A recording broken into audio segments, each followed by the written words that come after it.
ये क्या कह रहा है? Tail water deficiency is small, मतलब टेल वाटर में कमी कम है, मतलब टेल वाटर ठीक ठाक है का है। यही तो हुआ इसका मतलब भाई, tail water deficiency is small. तो इसका मतलब क्या है? जो टेल वाटर है वो ज्यादा हाइट का है, यही तो होना चाहिए भाई। इसका मतलब भाई डेफिशिएंसी कम है। तो मतलब जो मेरी अ, मतलब टेल वाटर कर्व मेरा ऊपर हुआ और Y2 मेरा नीचे हुआ। मेरे हिसाब से तो यही है। इस केस में जो चीज हम देख लेते थे वो लगा लेंगे। क्या दिया इन्होंने आंसर?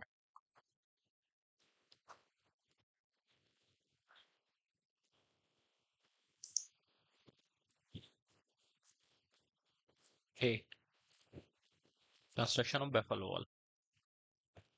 चलो ये होता होगा इसका बैफल वॉल।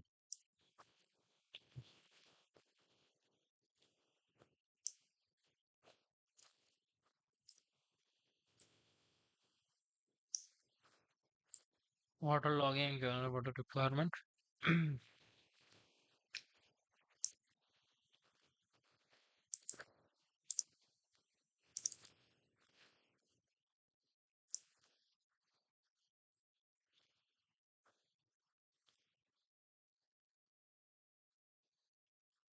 वो सब कहाँ पे देखा था अजय हमने? टेल वाटर कर्व वगैरह किस चैप्टर में था वो?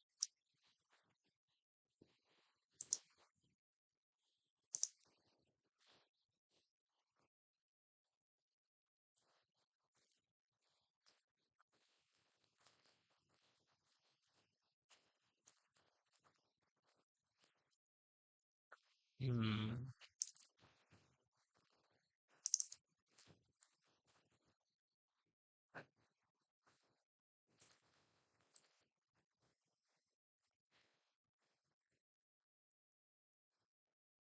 हमारा ये वाला केस है, टेल वाटर कर्व ऊपर है। ठीक है, टेल वाटर डेफिशिएंसी कम है, टेल वाटर कर्व हमारा ऊपर है, तो हम देख रहे हैं मतलब ये वाला केस है। टेल वाटर कर्व ऊपर है, Y2 नीचे है, तो बी वाला केस हो गया ये। When tail water curve is lying above Y2, the Y2 is always below the tail water by construction of sloping apron. When Y2 is always below the tail water, ठीक, jump formula will be drawn, little energy will be dissipated. Water continues to flow at high velocity along the channel bottom for a considerable, जैसे ये पहला solution ये है, sloping apron बनाया। दूसरा solution है roller bucket energy dissipator. It consist of an apron which in turn sharply at end. तो इसके दो सॉल्यूशन बताए इसने कि एक तो आप स्लोपिंग एप्रन बनाएंगे, दूसरा रोलर बकेट लगाएंगे। ठीक है जी। तो इसी को हम लेके चलेंगे। अब इन्होंने जो भी कह रखा है, बफलो वॉल इसका आंसर नहीं है। ठीक, वॉटेवर जो भी है आप बस उसमें लिख लेंगे कि ESC में। अब ये वाटर टेल वाटर डेफिशिएंसी अगर कुछ है, मुझे नहीं लगता ये कुछ इन्होंने अलग चीज पूछ रखी है। स्लोपिंग एप्रन और वो, बस हम उसी चीज पे जाएंगे कि हाँ भाई मुझे जो पता है वो ये है, एक बार उस पे लिख लेंगे। ठीक, चलो अगले क्वेश्चन पर चलता है। Which one of the following type of fall the energy dissipation on straight glasses remain incomplete due to vertical component of velocity remain affected? बताओ भाई क्या होगा इसका? इनमें से कौन से फॉल में the energy dissipation on straight glasses है remain incomplete due to vertical component of velocity? Straight glacis है, कह रहा है कि जो वर्टिकल कंपोनेंट है वेलोसिटी का वो अनअफेक्टेड है। Montek type fall, gravity fall, English fall, baffle fall. ना भैया, इस तरह से तो याद नहीं कर रखे हैं। ठीक है, बस जहां पे अब देखो यही है जहां पर आपने मोंटेक टाइप फॉल के बारे में लिख रखा है, gravity fall, English fall, baffle fall, जहां पर भी जो भी इसका आंसर होगा वहीं पे स्टार मार के ESC लिख लेना और ये चीज पूछी गई थी ये डाल लेना। क्या है? इन्होंने भी नहीं दिया। इन्होंने भी पल्ला झाड़ लिया। 9.30 का ए, मोंटेक टाइप फॉल्स। ठीक, बस ये लिख लेना। चलो आगे। Reservoir with uncontrolled and ungated outlet क्या बोलते हैं बेटा? ये आपको याद होना चाहिए, दिस इज इम्पोर्टेंट। हालांकि हाइड्रोलॉजी का है ये, लेकिन कोई बात नहीं, यहाँ पर भी लिख लिया। रिजर्वायर जिसमें अनकंट्रोल्ड एंड अनगेटेड आउटलेट है, रिटार्डिंग बेसिन बोला जाता है। स्टोरेज रिजर्वायर बोला जाता है। कंट्रोल्ड डिटेंशन बेसिन, मुझे लगता है रिटार्डिंग बेसिन बोलते हैं इसको। 9.29 का ए। हाँ ठीक है। अब इसे रिटार्डिंग बेसिन क्यों बोलते हैं भाई? देखो, कोई गेट नहीं है, कोई कुछ नहीं, मतलब कि जैसे मेरा एक सिंपल एक तालाब है, ठीक है। रिटार्डिंग बेसिन क्यों बोला जाता है ना, सबसे बड़ी बात ये, जैसे ये हो गया मेरा तालाब, ठीक। नदी आई, मतलब नदी आ रही है यहाँ से और यहाँ से निकल जा रही है, सिंपल। ठीक, मैंने कोई स्पिलवे कोई गेट कुछ नहीं लगा रखा है इसमें। तो अब एक्चुअली क्या होता है, रिटार्डिंग बेसिन का क्या मतलब है? जैसे ये मेरी नदी है, वो क्या नाम, क्या कहना चाहिए, मेरा पॉन्ड है, ठीक। और ये मेरी नदी आ रही है इधर से, ये निकल जा रही है। अब इस नदी में मान लीजिए फ्लड आया, फ्लड पीक आया, ठीक। तो ये फ्लड इसमें जाएगा, ठीक। फ्लड इसके पॉन्ड लेवल को इंक्रीज करेगा। फिर आगे जो फ्लड जाएगा, वो उसका पीक इतना ज्यादा नहीं होगा, कम होगा। ठीक है, समझ पा रहे हो? जैसे मेरा पॉन्ड था, ठीक है, यहाँ तक इसमें पानी भरा हुआ था, कुछ ऐसे समझ लो कि ये आया रिवर फ्लड, ये इसमें गया, तो इसका पानी का लेवल बढ़ गया यहाँ तक, ठीक। फिर जितना पानी का लेवल बढ़ा उसी अनुसार ये रिवर फ्लड पास हो गया। तो इसका काम क्या है, ये बेसिकली जो फ्लड आया उसको एक तरीके से रिटार्ड कर ले रहा है, कम कर ले रहा है, बस यही है और कुछ नहीं है। रिटार्डिंग बेसिन इन्होंने क्या दे रखा है, रिजर्वायर जिसमें गेट और वॉल लगे हुए होते हैं उसको स्पिलवे बोला जाता है। Installed at spillway and its outsluice known as storage reservoir, इसको स्टोरेज, ठीक है। वो रिजर्वायर जिसमें गेट्स लगे हैं, स्पिलवे लगा है, स्लूस आउटलेट लगा है, उसको स्टोरेज रिजर्वायर बोलते हैं, या डिटेंशन रिजर्वायर, लिख लेना इस बात को, इंपॉर्टेंट है। और जिसमें अनकंट्रोल्ड अनगेट आउटलेट होते हैं उसको रिटार्डिंग रिजर्वायर कहा जाता है। ठीक है जय, रिटार्डिंग क्यों होता है वो हमने बता दिया। चलो आगे।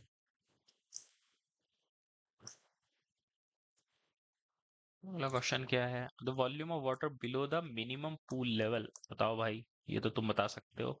मिनिमम पूल लेवल से नीचे रिजर्वायर में जो पानी होता है उसको क्या बोलते हैं, क्या बोलते हैं भैया जी?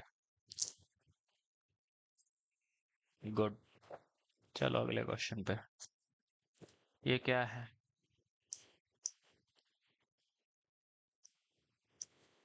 देखो ये स्लो गेसिस ग्लेसिस वगैरह पे ठीक ठाक पूछ लेते हैं। Sloping glacis is always preferred over horizontal bed for locating a hydraulic jump.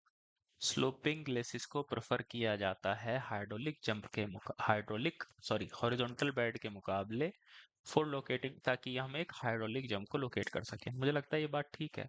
The hydraulic jump is the best dissipator of energy. ठीक है, ये बात ठीक है, लेकिन ये इसकी एक्सप्लेनेशन थोड़ी है। Best dissipator of energy, best, क्या बेस्ट है? इससे अच्छा कोई और डिसिपेटर नहीं होता? क्यों भैया जी, क्या बोलते हो? अब ये इन्होंने डाल दिया ना कंफ्यूजन, करें कि ना करें। चलो मानते हैं कि हाइड्रोलिक जंप बेस्ट डिसिपेटर है, तो ये भी सही है, ये भी सही है, और ये इसकी करेक्ट एक्सप्लेनेशन नहीं है।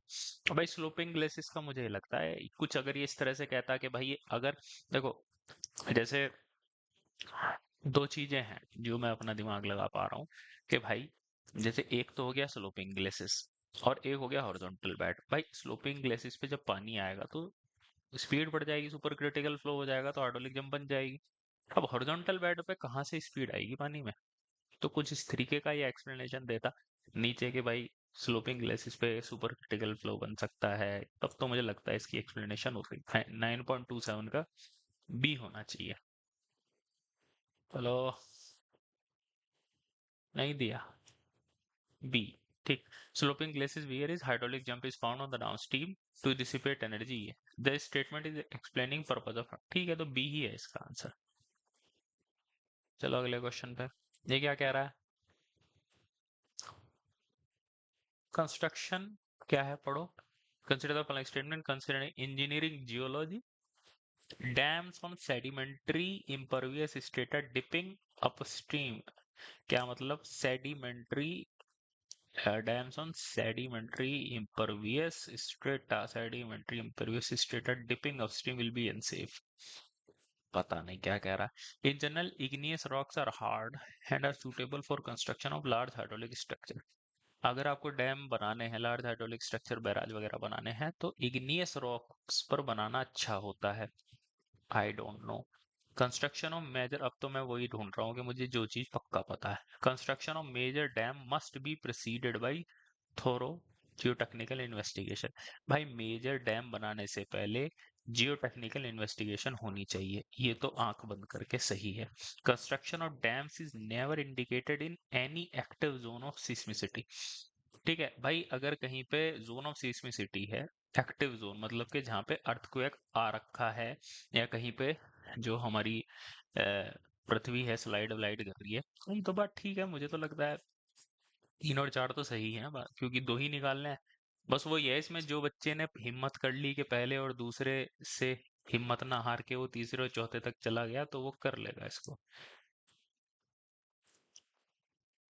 क्या है इसका आंसर? सी। सी। वाह भाई, तो कुछ और ही आंसर दे दिया इन्होंने। 2 और 3। General igneous rock and of suitable, ये construction of dams is never indicated here in any zone of seismicity if fault occur in the upstream side, the downstream dipping faults are dangerous together, but if the fault dips in the upstream season, if the fault occur in the upstream side, the downstream dipping faults are dangerous। Upstream side, the downstream dipping faults are dangerous because of the reason of lift pressure। If the faults dip in the upstream but are sealed properly avoiding the leak, then there could be band of ना भाई, ये तो मुझे तो कोई सही explanation नहीं लग रही। मुझे तो 3 और 4 ही ठीक लग रहे हैं। लेकिन बात है सेकंड की, क्या सेकंड ठीक है? इग्नियस रॉक्स ठीक होती हैं, सुटेबल होती हैं? वटेवर, छोड़ो, ये हमको कंफ्यूज कर रहा है, इस क्वेश्चन को रहने देते हैं। चलो आगे। Trap efficiency of a reservoir increases with age the reservoir capacity. ये ट्रैप एफिशिएंसी किसे बोलते हैं? क्यों भाई अजय, क्या होती है trap efficiency?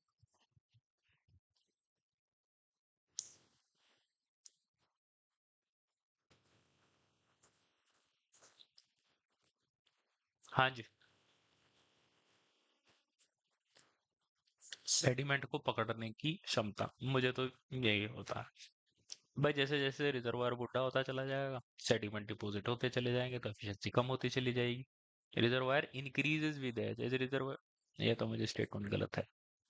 Trap efficiency is a function of ratio of reservoir capacity to the total inflow. यार कुछ सेडिमेंट से संबंधित था, is a function of ratio of reservoir capacity to the total inflow, देखना पड़ेगा। Small reservoir on a large stream has a low trap efficiency, एक बार देख लेते हैं 9.25 का क्या है, इस पर इसको नोट कर लेना।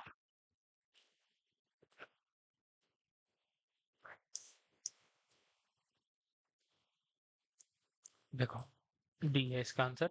Sediment trap efficiency is the difference in the sediment yield of the reservoir flow minus the yield of the outflow divided by the yield of the inflow. ये है भाई ट्रैप एफिशिएंसी बेसिकली।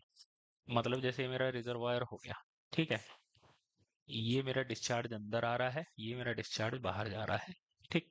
तो set is the seven type efficiency है, मतलब ratio होगा कोई ना कोई। The difference is the sediment yield in the reservoir inflow, मतलब कि जो मेरा इनफ्लो आ रहा है उसमें कितना सेडिमेंट है, माइनस जो मेरा आउटफ्लो जा रहा है उसमें सेडिमेंट कितना है, divided by the yield of the inflow, Q I yes.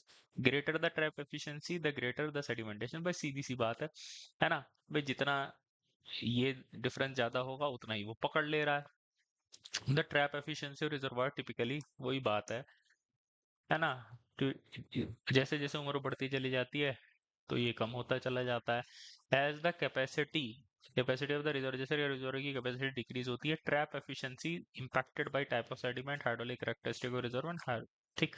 तो एक तो ये ट्रैप एफिशिएंसी का फॉर्मूला लिख लेना, और ये लिख लेना कि जैसे जैसे समय बीतता है, ठीक है, वो उसकी ट्रैप एफिशिएंसी कम होती चली जाती है। लेकिन एक बात है, फिर तो यार ये फिर उस पे, ठीक है, मैं जो सोचता था ना कि मतलब कि ये उस चीज पे निर्भर करती है, किस पे, कि मतलब बेसिकली उसने कितना सेडिमेंट पकड़ लिया, उस पे डिपेंड नहीं करती, ये इनफ्लो रेशियो पे डिपेंड करती है। ठीक, तो इसको लिख लेना प्रॉपरली। चलो, ये बार बार पेज बढ़ाने के लिए ये सब जरूर लिखते हैं। ये देखो, यहाँ पे भी ये लिख दिया। लेकिन वो एक बार उसमें एसएससी का क्वेश्चन था जिसमें उन्होंने गड़बड़ कर दी थी। Oggy spillway is a control wear having S shape crest. S shape कहाँ, एस शेप होता है, कुछ इस तरीके का होता है यार, इसे एस बोलेंगे, which provides a high discharge coefficient without causing cavitation. यार ये बात तो ठीक है, लेकिन इसकी प्रोफाइल एस शेप्ड कहलाई जाएगी। The crest profile of ogee spillway conforms to the lower nappe. हाँ भाई, इसकी जो आकार होती है, जो पानी का जो नेपी जाता है उसकी तरह से होती है। conforms to the lower nappy of the flow over a ventilated sharp crested weir and ensures a constant discharge coefficient for all head। और क्या करती है, इंश्योर करती है कि कांस्टेंट डिस्चार्ज कोएफिशिएंट होता है सभी हेड के लिए। ठीक है, क्यों भाई?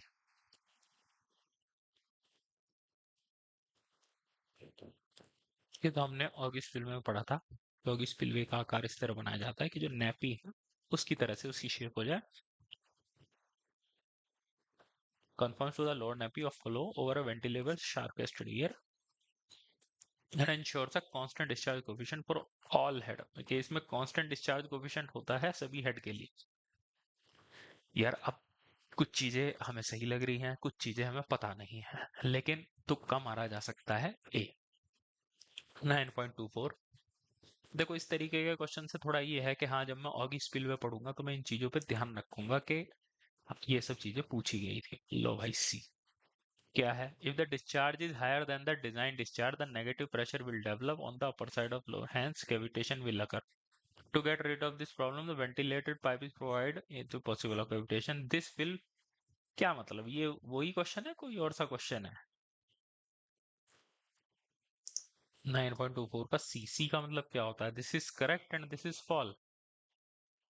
हाँ, the crest profile of X will convert the lower half of and ensure constant head। यार ये बात यहाँ तक तो बिल्कुल सही है ना? अब ये बात हो सकता है गड़बड़ हो। And ensures a constant discharge coefficient for all head, ये देख लेते हैं भाई, या ये सही है या नहीं। इस पिलवे देख लेते हैं ना।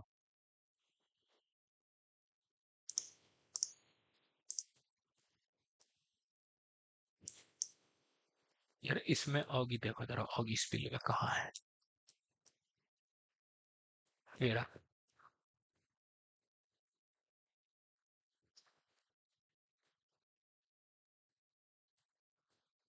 ये देखो, the profile of this spillway is made in accordance with the shape of the lower nappy of the falling jet over a ventilated sharp crested wear.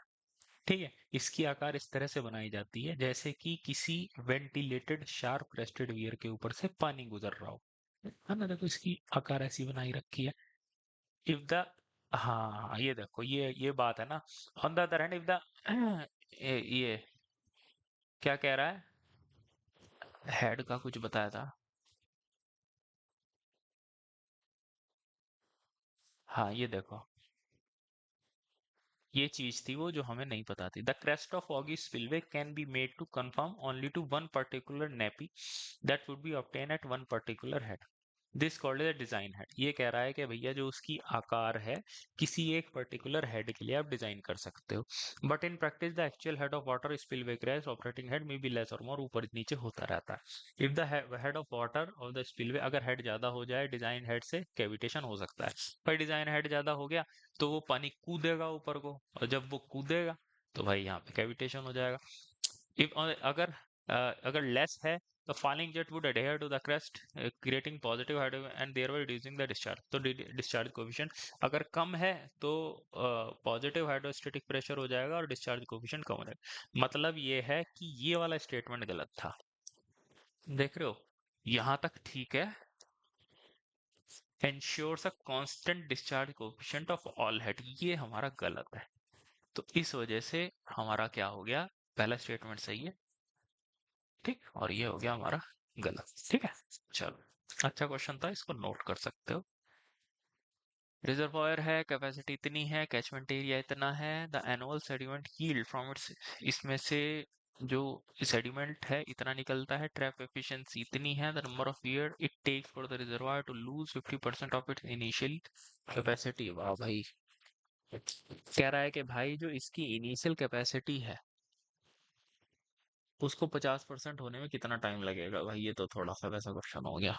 Reservoir की कैपेसिटी इतनी है, कैचमेंट यील्ड इतनी है, annual sediment yield for its catchment, मतलब and its trap efficiency. भाई देखो, मैं ये सोच रहा हूँ the number of year it take resolves 50। देखो भाई, सीधी सी बात है कि इतने किलोमीटर स्क्वायर में 0.1 हेक्टेयर मीटर सेडिमेंट यील्ड, मैं तो ये समझ रहा हूँ कि भाई हर साल इतना सेडिमेंट इसमें घुसता चला जा रहा है।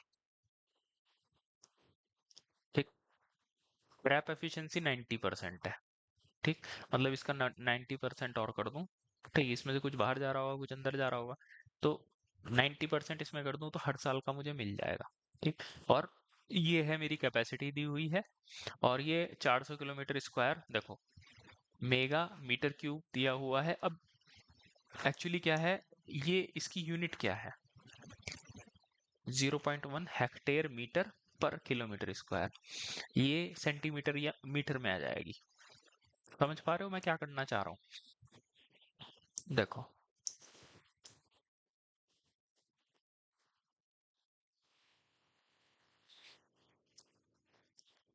अच्छा इस क्वेश्चन को ट्राई करो, ठीक है, मैं आता हूँ अभी थोड़ी देर। न्यू रिजर्वायर है, कैपेसिटी है 12, ठीक, कैचमेंट यील्ड इतना, annual sediment yield for this catchment कितनी होगी, ट्रैप एफिशिएंसी इसकी 90% है, और ये सब 50% इनिशियल कैपेसिटी पर पहुंच जाए कितना समय लगेगा। तो इसके लिए सिंपल सा एक काम करते हैं, सबसे पहले हम इसमें ये देखते हैं कि अभी इसकी कैपेसिटी कितनी है। ठीक, ये दी हुई है इसने 12 मिलियन मीटर क्यूब। ठीक, और अगर मुझे इसको मीटर में कन्वर्ट करना है तो मुझे इससे डिवाइड करना पड़ेगा। बेसिकली कैपेसिटी हो गई 12 गुणा 10 की power 6 metre cube divided by 400 kilometre square, मतलब 1 मीटर में कितने होते हैं, 1000 मीटर, तो 10 की पावर 6 लगा मीटर स्क्वायर। बेसिकली मैंने कैपेसिटी निकाल दी मीटर में। यील्ड कितनी है, 0 हेक्टेयर मीटर पर किलोमीटर स्क्वायर, 0.1 गुणा 10 की पावर 4 मीटर क्यूब पर किलोमीटर स्क्वायर, मतलब 10 की पावर 6 मीटर स्क्वायर। ठीक, तो ये क्या है मेरी कि भाई इतना सेडिमेंट उसमें बढ़ता चला जा रहा है हर साल, 90% ट्रैप एफिशिएंसी है, तो इसमें मैं 0.9 की गुना कर दूंगा। ठीक, और मुझे देखना है कि भाई 50% तक कैपेसिटी कब तक खत्म हो जाती है, तो 0.5 मैंने इसमें कर दिया। देखो ये क्या चीज है कि भाई हर साल कितने मीटर सेडिमेंट उसमें बढ़ता चला जा रहा है, ये क्या चीज है कि उसकी कैपेसिटी कितनी है। ठीक, तो भाई इसे डिवाइड कर दो, इससे हो गया। ठीक है, देखो इन्होंने कैसे किया, 9.23, ये देखो, trap efficiency means 90% of sediment will be stored. Let number of years be x to till reservoir 50%। अच्छा ये इस तरीके से चला है, ये क्या है 400, 400 क्या चीज थी, into 0.1 into 10⁻⁴ into 0.9 into x बराबर 12 गुणा 10 की पावर 6 इंटू 0.5। एक मिनट, ये 400 क्या था, एरिया था, है ना, ये 412। देखो अब देखते हैं इन्होंने कैसे कैसे किया है, बिल्कुल वही सेम तरीका।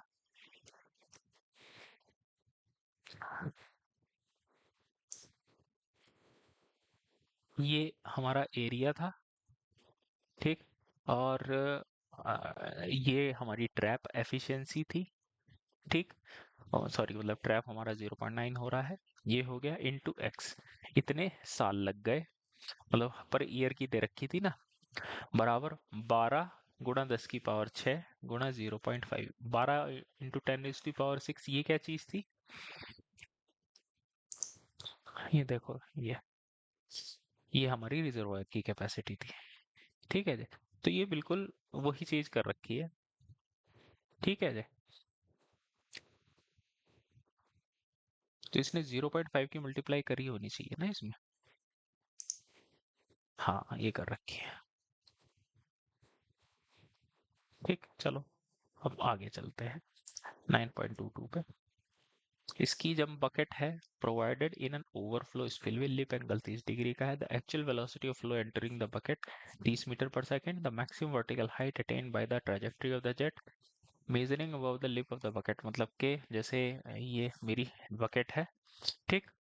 और the actual velocity of flow, पानी कितनी स्पीड से गुजर रहा है इसमें, 30 मीटर पर सेकेंड। तो ये कह रहा है कि जब ये हवा में कूदेगा तो पानी ऐसे कूद के जाएगा, तो ये कितनी हाइट, मैक्सिमम हाइट तक जा सकता है। इसको कैसे करेंगे भाई? ये तो फिजिक्स का क्वेश्चन हो गया। कुछ वाला फॉर्मूला लगाएं? देखना पड़ेगा भाई, इसको तो नहीं कर सकते हम, क्योंकि इसमें तो थोड़ा फिजिक्स लगेगी। हाँ, वही लगा रखी है। वर्टिकल कंपोनेंट ऑफ वेलोसिटी हो गई v sin थीटा। जैसे मान लीजिए ये मेरी रोलर बकेट है, ठीक। तो ये वेलोसिटी हुई v, ठीक। और ये एंगल होगा इसका 30 डिग्री, हॉरिजॉन्टल से 30 डिग्री पे है, तभी v cos 30 ये हुआ, और v sin 30 ये हुआ, ठीक। अब हमें मैक्सिमम हाइट हाइट निकालनी है। अगर मुझे ये निकालना होता कि कितनी दूर तक जाएगा, तो मैं इस कंपोनेंट के अनुसार चलता, कितनी हाइट तक जाएगा, तो ये, ठीक है जी।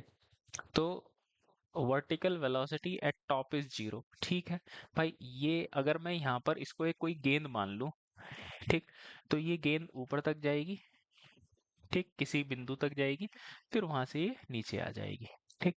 तो इसको ऊपर तक जाने में कितना टाइम लगेगा वो देख लेंगे।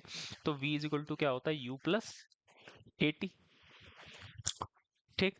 अब फाइनल वेलोसिटी है इसकी 0, यहाँ पर वेलोसिटी 0 हो जाएगी।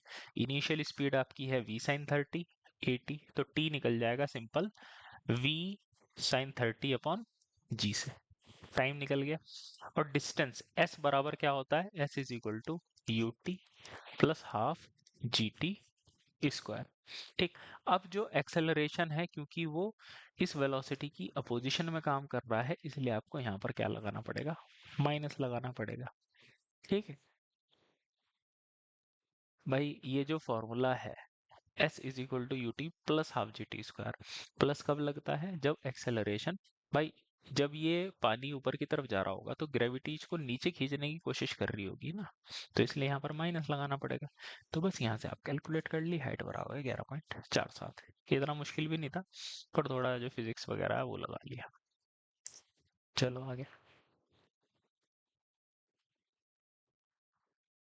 Flip bucket energy dissipator for a slip for is suitable. देखो भाई, flip bucket energy dissipator, flip bucket energy dissipator, ये कौन सा फिलिप बकेट होता है? टेल वाटर डेप्थ लो हो, rock on the downstream fragile हो। फिलिप बकेट का क्या मतलब होता है भाई?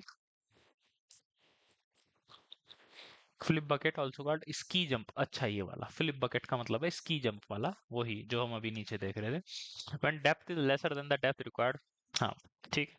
तभी प्रोवाइड किया जाता है कि हाइड्रोलिक जंप हमारी बन नहीं पा रही, तो हम इसको पानी को कूदाते हैं और किसी वाटर पूल में उसको गिराते हैं। चलो अगले क्वेश्चन पर चलते हैं। डिस्चार्ज है इतना, is to be allowed through siphon spillway, इतनी विड्थ का है, इतनी डेप्थ का है, वर्किंग हेड इतना है, the number of spillway to be provided, coefficient of discharge है इतना। कह रहा है कि भैया ये डिस्चार्ज है 72 मीटर क्यूब पर second, to be allowed through siphon spillway. Siphon spillway है हमारे, 2 मीटर विड्थ है, 75 सेंटीमीटर डेप्थ है, वर्किंग हेड है 8 मीटर का। वर्किंग हेड है 8 मीटर का। द नंबर ऑफ स्पिलवे, कितने स्पिलवे प्रोवाइड करेंगे, क्यों भैया बताओ।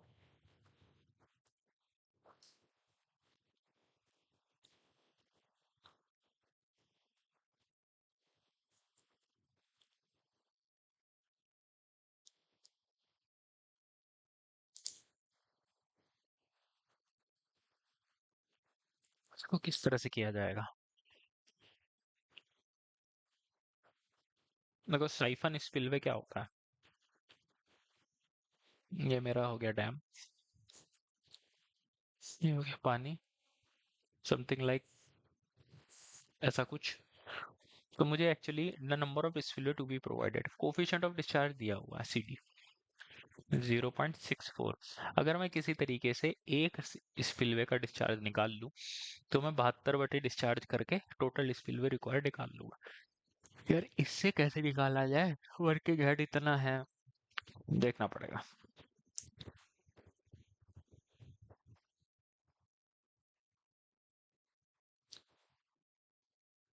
अच्छा वेलोसिटी कैसे निकाली? अच्छा डिस्चार्ज थ्रू वन स्पिलवे, अच्छा ये तो बहुत ही बेसिक फॉर्मूला लगा दिया, c d a root two g h. अच्छा ये कर रखा है इन्होंने तो कुछ, मतलब मैंने सोचा पता नहीं क्या ही करेंगे ये।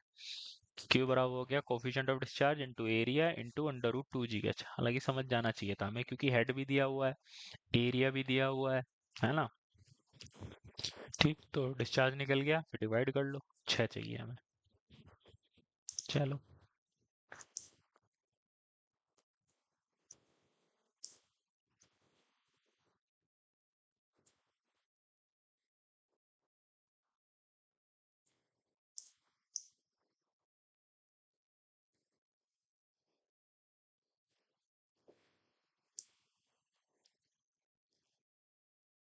चलो आगे। Constant centre in plan view arch dam is best suited for, constant centre in plan view arch dam is best suited for, जैसे ये मेरा आर्च डैम हो गया।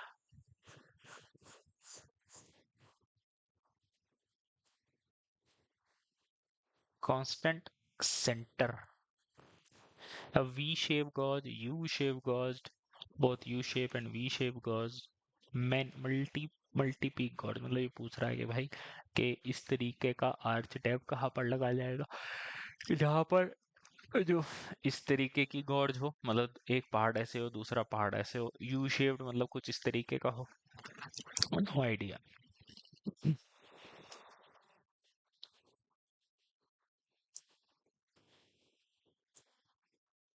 Constant centre arch dam variable angle have the following, good.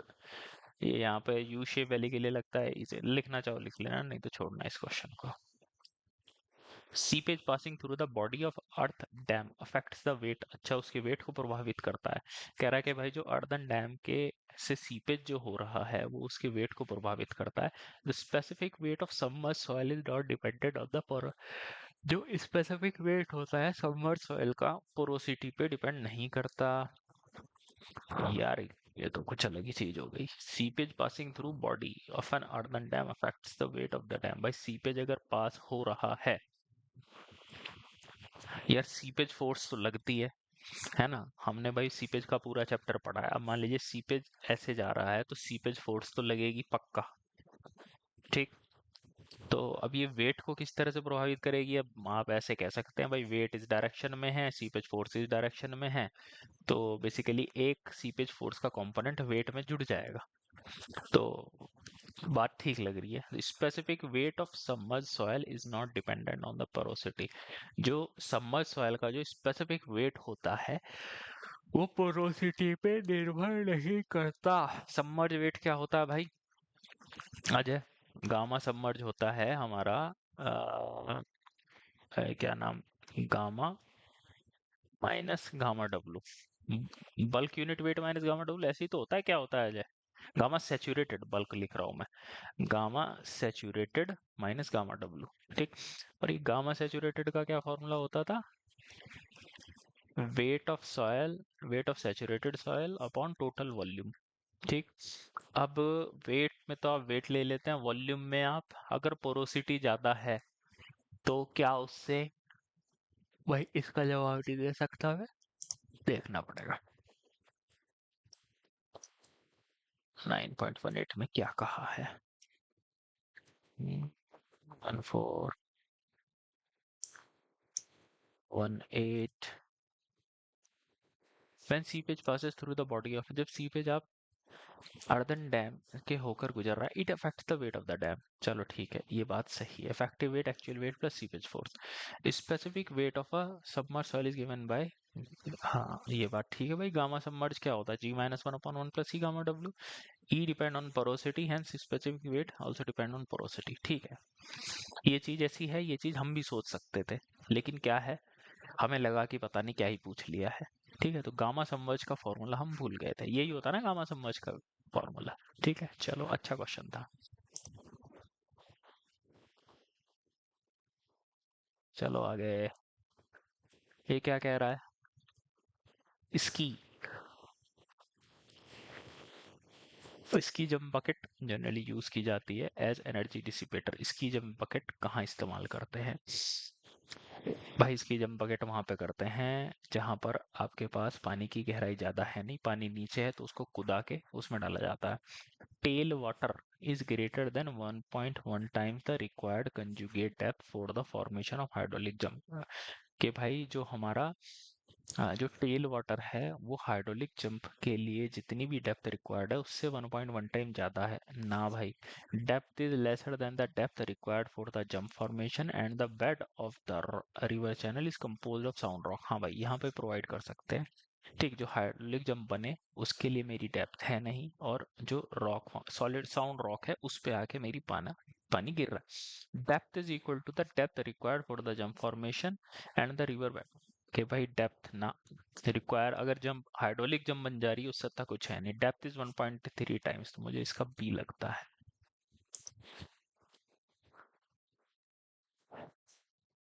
9.17 का B. ठीक, देखो इसकी jump bucket हम कहाँ प्रोवाइड करते हैं? कहाँ गया था, इसमें था ना, ये रहा। कहाँ गया diagram?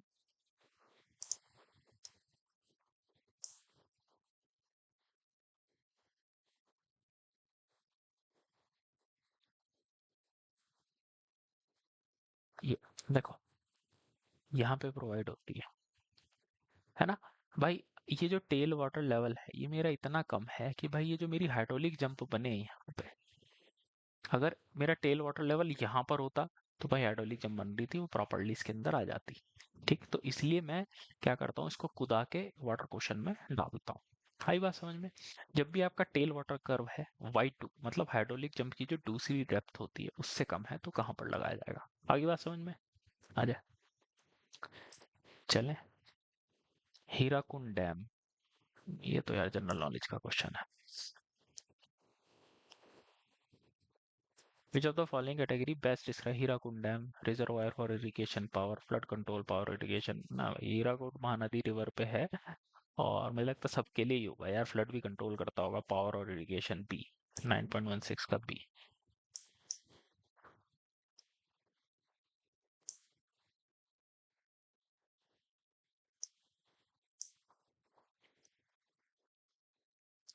Hirakud dam is built across Mahanadi, Mahanadi नदी पे बनाया जाता है उड़ीसा रिवर में।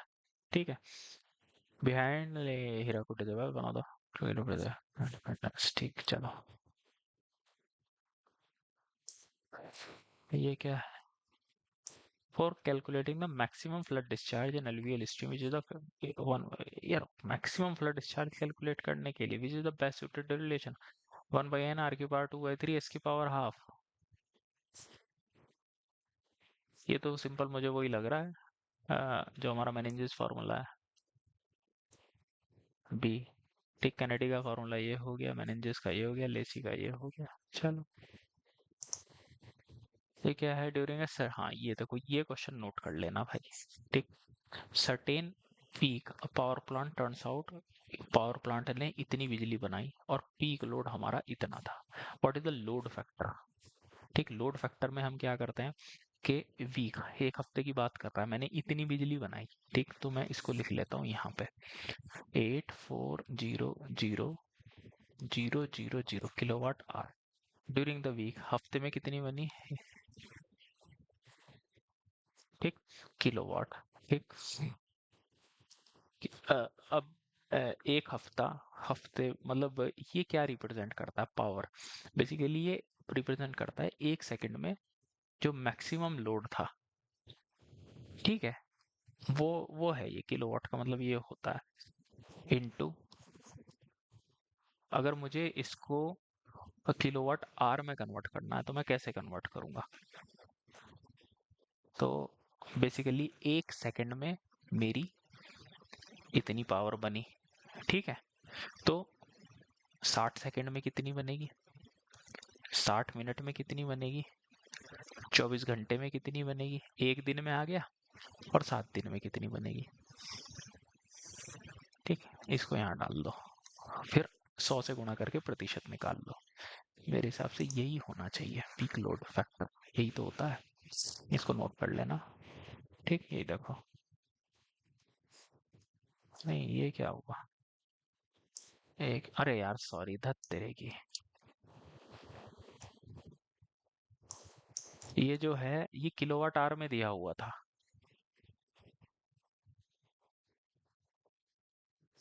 ये था किलोवाट आवर में, और ये किस में दिया हुआ था? किलो वाट में। ठीक, तो किलोवाट का क्या मतलब है? नहीं, तो इसमें kilowatt basically what is the meaning of, पढ़ लेता हूँ देखो। जैसे किलोवाट से किलोवाट आवर में कैसे कन्वर्ट करते हैं? जैसे अगर मेरा 3 किलोवाट हीटर है, तो अगर मैं उसको, जैसे हीटर होते हैं 2 किलोवाट या 3 किलोवाट के होते हैं, अगर मैं उसको 1 घंटे तक चलाता हूँ तो वो 3 यूनिट इस्तेमाल करेगा, 3 किलोवाट आवर। ठीक है, तो अब इसी प्रकार से अगर मैं अपने इसमें जाऊं क्वेश्चन में, इस क्वेश्चन में क्या दिया हुआ है? इस क्वेश्चन में दिया हुआ है,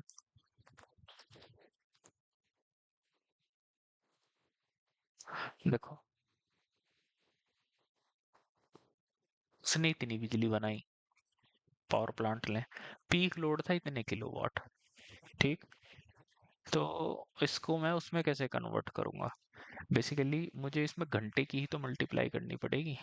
है कि भाई देखो, 100,000 किलोवाट का क्या मतलब है? अगर मैं इसको 1 घंटा चलाऊंगा, ठीक है, चलो अभी तो फिलहाल हम यही कर लेते हैं। ठीक है, कि ठीक, चलो देख के बताता हूँ यार इसे, मतलब एक्चुअली क्या है ना, मुझे थोड़ा सा यहाँ पे इशू आ रहा है। वैसे तो सिंपल है, ज़्यादा दिमाग अगर ना लगाएं तो, जैसे इन्होंने किया हुआ है कि भैया 1 घंटे में इतनी बिजली चाह रहा है वो पीक लोड के दौरान, तो सिंपल हफ्ते भर का निकाल लो। हफ्ते भर में 24 गुणा 7 घंटे होंगे, डिवाइडेड बाई ये कर लिया, हो गया। मैं थोड़ा और अंदर जाना चाह रहा था। चलो एक बार जरा इसको मैं नोट कर लेता हूँ इस क्वेश्चन को ना।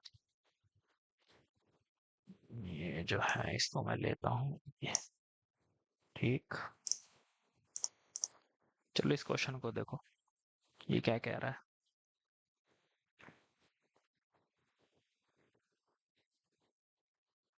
क्या है भैया? USBR type 2 stilling basin length requirement is less than type 3 basin for similar design, energy dissipation is primarily accompanied by hydraulic jump in USBR. By the type 2 type 3 तो हमने याद कर ही लिया। ठीक है, अब वैसे तो हम कितना ही तो याद कर लेंगे। क्या कह रहा है ये?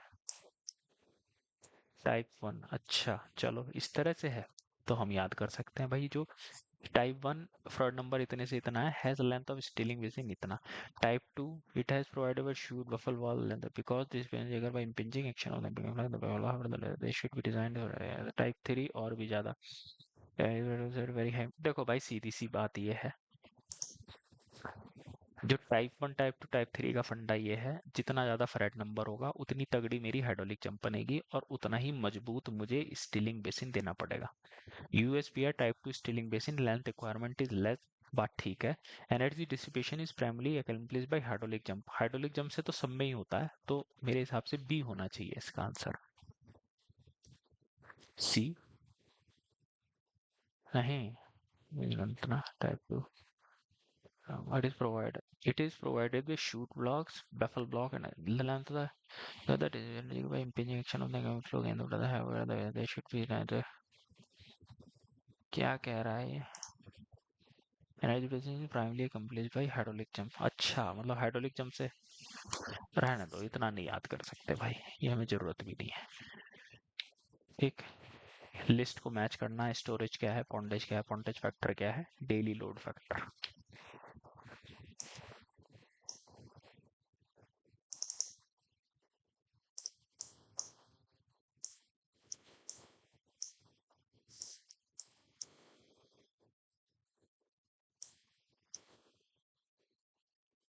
देखो,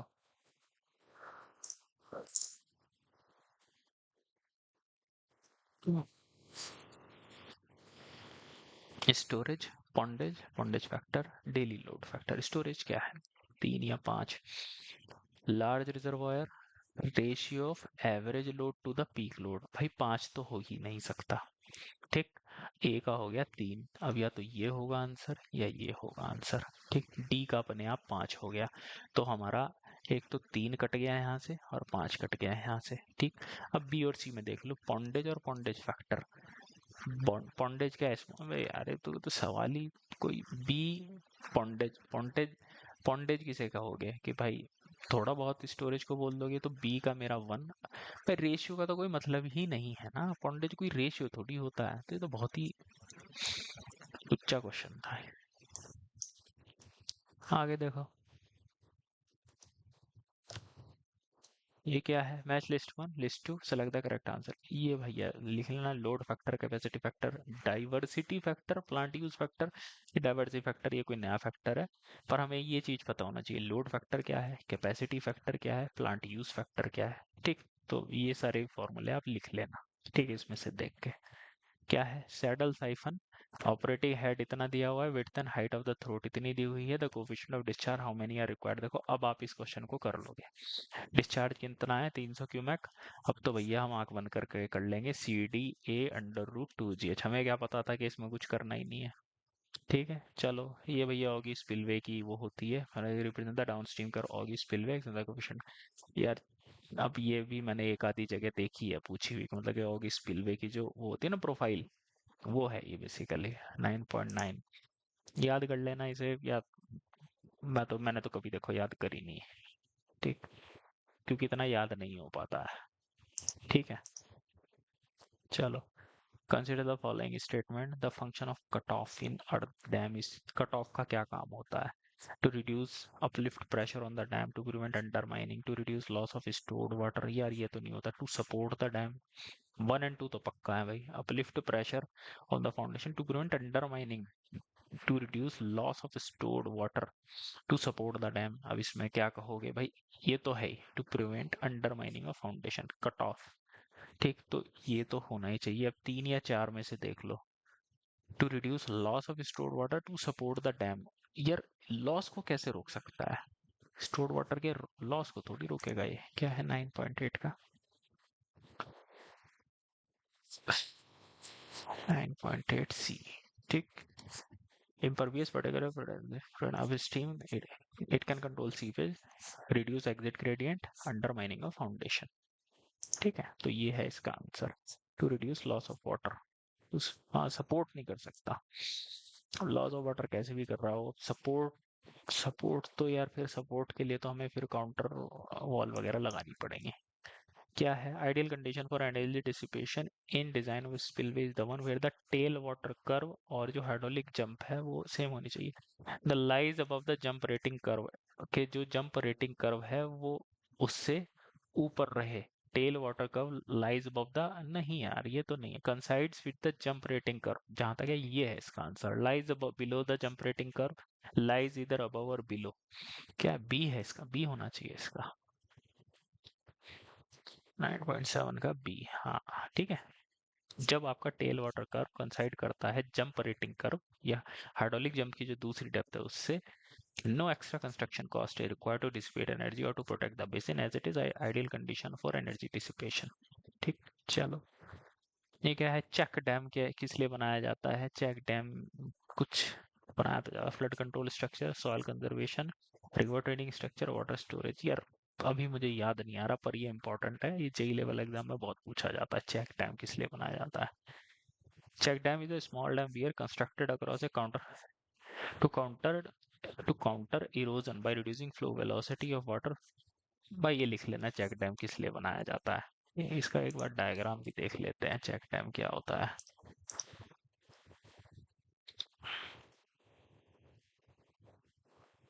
हम्म, ये होता है, ये चेक डैम बना रखा है ताकि पानी की स्पीड कम हो जाए। और देखो, check small dam built across a channel drainage और सोइल टू रिड्यूस द, जिससे पानी की स्पीड कम हो जाए, ठीक है, जिससे इरोजन वगैरह ना हो। आगे क्या है, arch dam can be divide. Arch आपके चार प्रकार के होते हैं, constant radius, variable radius, sorry, ये वाला क्वेश्चन देख लेते हैं। Constant angle arch dam when compare to constant radius arch dam utilises concrete quality of about, हटाओ, ये क्या है, effective storage of flood control reservoir. Effective storage of a flood control reservoir. Effective storage क्या होता है भाई? जो ये चीज, ये अच्छा क्वेश्चन है मतलब। ठीक, स्टोरेज, इफेक्टिव स्टोरेज क्या चीज होती है? The amount of water which can be supplied from it in a particular, the storage between minimum and maximum reservoir level under order, useful storage plus the surcharge storage, शायद शायद इसको बोलते हैं भाई, ये चीज पता होनी चाहिए। ठीक है, क्या है 9.4, ये लो, देखो। हाँ, useful storage plus surcharge storage minus valley storage, valley storage को माइनस भी करना है। यूजफुल स्टोरेज क्या हो गया? जो आपका वो है मिनिमम पॉन्ड लेवल है, मतलब कि, है ना, जैसे ये मेरा डैम हो गया,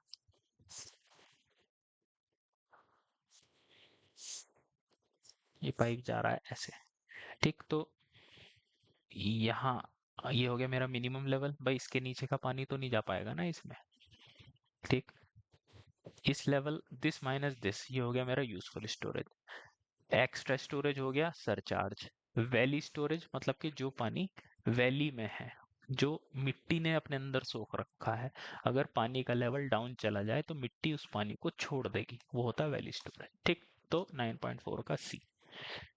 ठीक है भाई अजय, और देख लेते हैं, फिर कल से हम अपनी स्टील स्टार्ट करेंगे। विच one of the life of a reservoir is determined by its capacity? C, volume of annual flow into reservoir, I, and concentration of sediment। ठीक है, in the incoming flow life will be more, भाई ये तो common sense का question है। ठीक, C I and C S R high, भाई I कम होना चाहिए।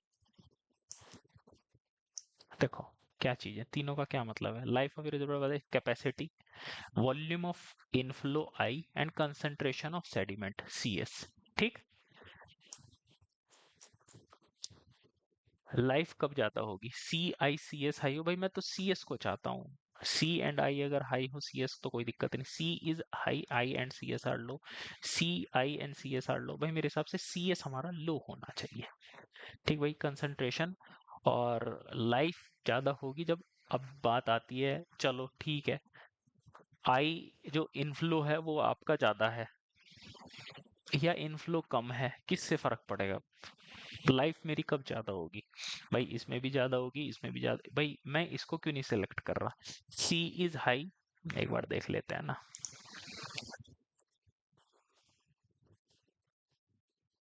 इसने भी नहीं दिया, दिया है। In determining the life of reservoir following things are consider, water tight and ये फलाना ढिमकाना। Trap efficiency is one of the, trap is the ratio. क्या पूछ रहा है, जवाब क्या दे रहा है? 9.3 का डी, तीनों ही लो हो। इसे रहने दो भाई इस क्वेश्चन का, मुझे लगा कि कुछ खास बात बताएगा, कुछ नहीं बताया इसने। Which one of the following sets is used to control the seepage through the foundation? Foundation नीचे फाउंडेशन से cut off sheet pile, upstream blanket and cut off trench. को chimney drain, upstream blanket and cut off trench, seepage through the foundation तो यार cut off sheet pile से होता है। Upstream blanket, cut off sheet pile and chimney drain. Upstream blanket, इन दोनों में क्या फर्क है? Cut off sheet file, cut off sheet file, upstream blanket, upstream blanket. Chimney drain, भाई चिमनी ड्रेन तो उसमें दिया जाता है, ऐसे दिया जाता है ना चिमनी ड्रेन, तो यहाँ पे कहीं दिया जाता है ऐसे करके। रिलीफ वेल, रिलीफ वेल यहाँ पे देते हैं। चिमनी ड्रेन तो नहीं दिया जाता भाई, इतना पक्का है, इसे भी हटाओ। भाई ये बी हो गया इसका आंसर, 9.2 का बी। ठीक है, चलो ये लिख लेना, वैसे तो लिख रखा है। Seepage through embankment, rock toe filter, horizontal bank, chimney drain. और फाउंडेशन के through impervious, cut off, relief well और अपस्ट्रीम ब्लैंकेट। ठीक, चलो ये क्या है 9.1 का सी। देखो टेल वाटर कर्व पे फिर आ गया क्वेश्चन। ये लो भाई देखो, ये इतना इंपॉर्टेंट है, ठीक है, कि रोलर बकेट कहाँ लगाएंगे, स्की जंप बकेट कहाँ लगाएंगे, स्टैंडिंग वेव बेसिन, और ठीक है, तो ये चीज आपको, ठीक है।